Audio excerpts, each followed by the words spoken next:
I don't even have it in me to get on here and yell and scream and bitch and moan and cry and complain about the game. I just don't. What is it? What's the score? 41 to whatever it is. 41 to 28. And honestly, it's not that close. Florida has some questionable play calling in the second half in this game offensively. They seem to get a little conservative. Florida could have scored a lot more points than they did. I'm not sure what happened there in the second half. I mean, our defense did play a little better, I guess, in the second half. The game's winding up now. There's like 4 minutes to go, but yeah, 41 to 28. I guess our defense played a little better in the second half, but honestly, at times when I was watching it, it felt like Dan Mullen was taking it easy on us. It just really did. Congratulations to Florida, all the Florida fans who are on this channel. There's too many of you to name, but you know who you are. Shout out to all y'all. It looks like you're going to win the East. I don't really see anybody else on your schedule beating you. LSU would have to get a whole lot better, I think, to give you a game. The Tennessee game at the end of the year, I mean, that'll be interesting, I guess. It's sort of a rivalry. Sometimes you see weird things happen, but my bet right now would be Florida finishes the season with just that one loss, and we'll take on Alabama in the SEC title game. So, again, congratulations to Florida. I mean, what am I going to get on here and yell and scream about? It's the same things. It's hard to understand how Georgia's quarterback play can be so bad, you know? Again, Stetson Bennett is no good. We've known that forever and a day. Dwan Mathis, did he look better than he looked in the Arkansas game? Not really. He doesn't look very good either. JT Daniels is on a milk carton. Carson Beck is a true freshman.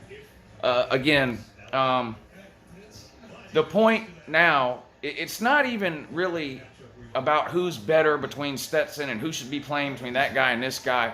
The only real legitimate question to ask anymore about Georgia and Kirby Smart in particular is, why are all these quarterbacks terrible?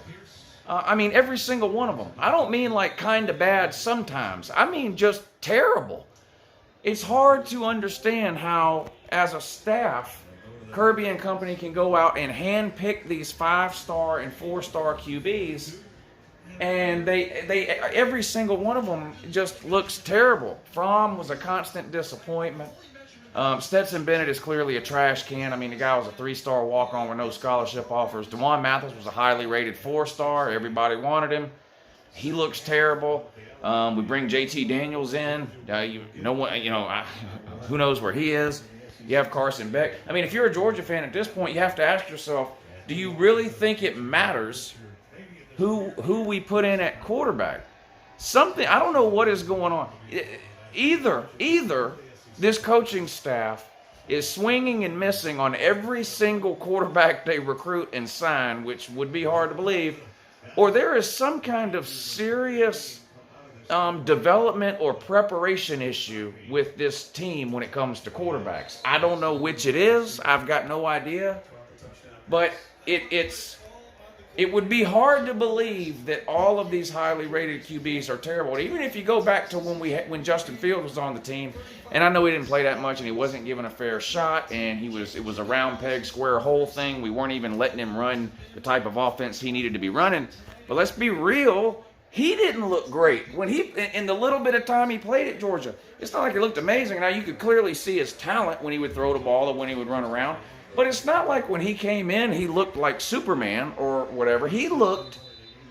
I mean, I don't know what to do about this quarterback situation anymore. I really don't. Did the defense play great today? No. But again, half the starters were out.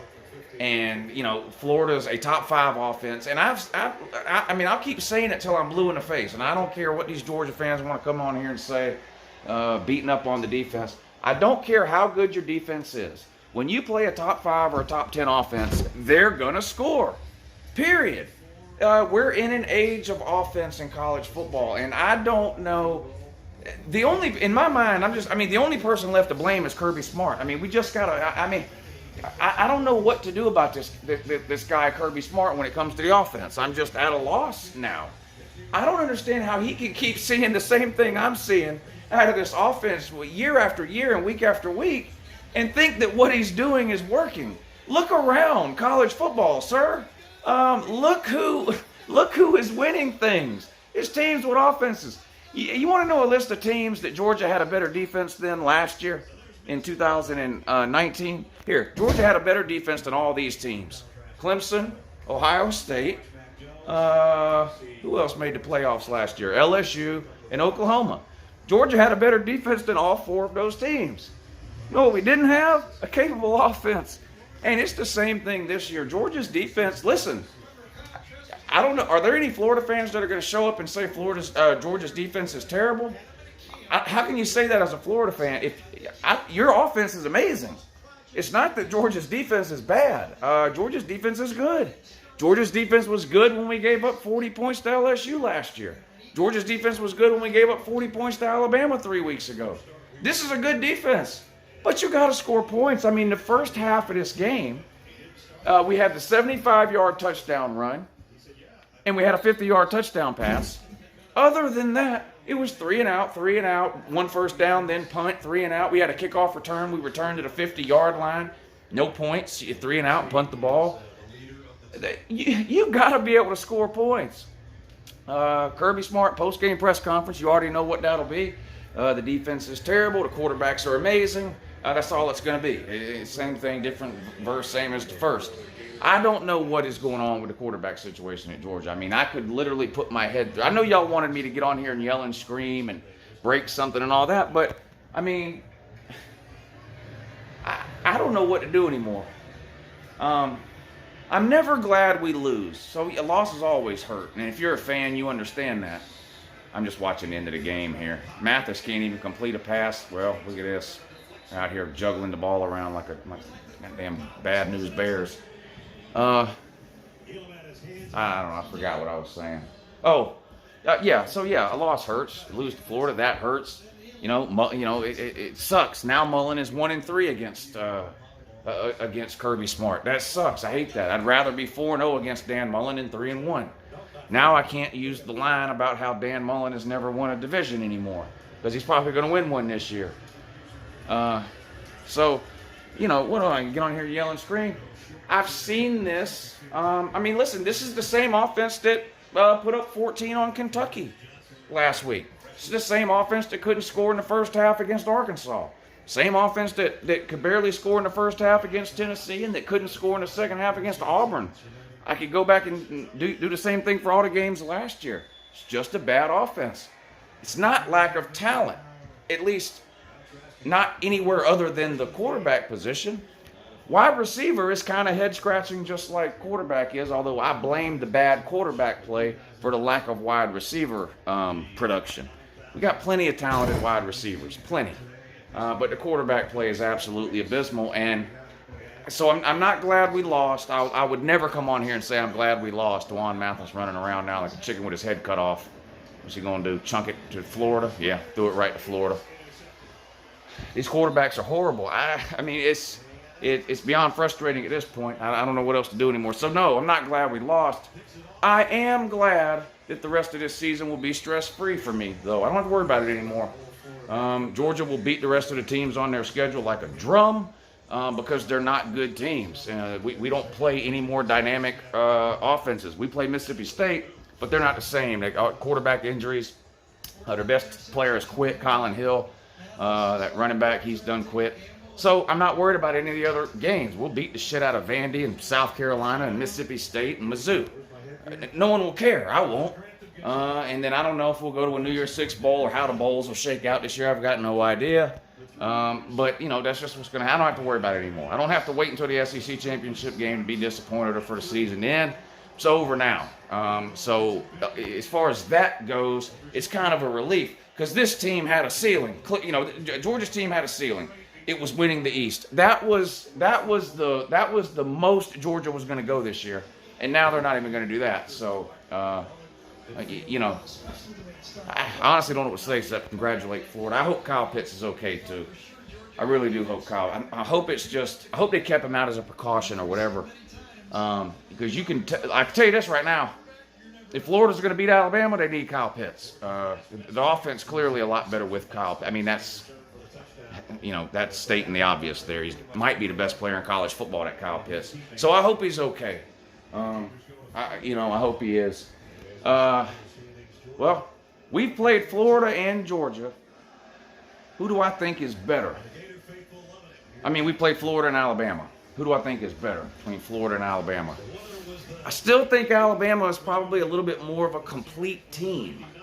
I like Najee Harris better than any running back Florida has. And even though, I mean, Florida's defense looked good today, but come on, it was against Georgia. In general, I think I trust Alabama's defense right now more than I do Florida's. But it'll be a good game. It'll be a good game. Florida's got a chance. And I didn't think that was the case at the beginning of the season. But Florida will have a chance against Alabama. If I had to pick that game right now, I'd probably pick Alabama. But and that's not to insult Florida. You guys are a really good team. And good luck the rest of the way. Not that you'll need it. You don't have many tough games left either. Tennessee and LSU might be interesting. We'll see. But, you know, what are you going to do? Kirby's going to find himself out of a job if this continues. It has nothing to do with what I think, whether I think he should be fired, what I want to happen, what do I think. It's got nothing to do with that. I can just tell you, I don't see how anybody can look around college football and then accept what you're seeing offensively from Georgia year after year after year, especially when you look at the recruiting. Something has got to change. Something's got to change. I can't wait to watch this press conference, too. The Georgia football media is a bunch of wet paper towels. I mean, these people, they don't ask no hard questions. Like an idiot, I'll watch it anyway. I'll get more mad at watching I'll get more mad watching Kirby Smart's press conference here in a little bit. Than I will about the outcome of this game. But again, congratulations to all the Florida fans who've been around on here. I've got the last laugh each of the last 3 years. You guys get the last laugh this year. When did I start this channel? 14? So, yeah. So I've been on here for 3 Florida losses, then 3 Florida wins for Georgia, I mean. And now... So I got a losing record against Florida now. Don't I? Yeah. 3-4. Guess I've been on here 7 years. I've been on here 7 years. 14, 15, 16. Y'all beat us those 3 years. We beat you 17, 18, 19. Yeah. Yeah. So I got a losing record on YouTube against the Florida man. That does piss me off.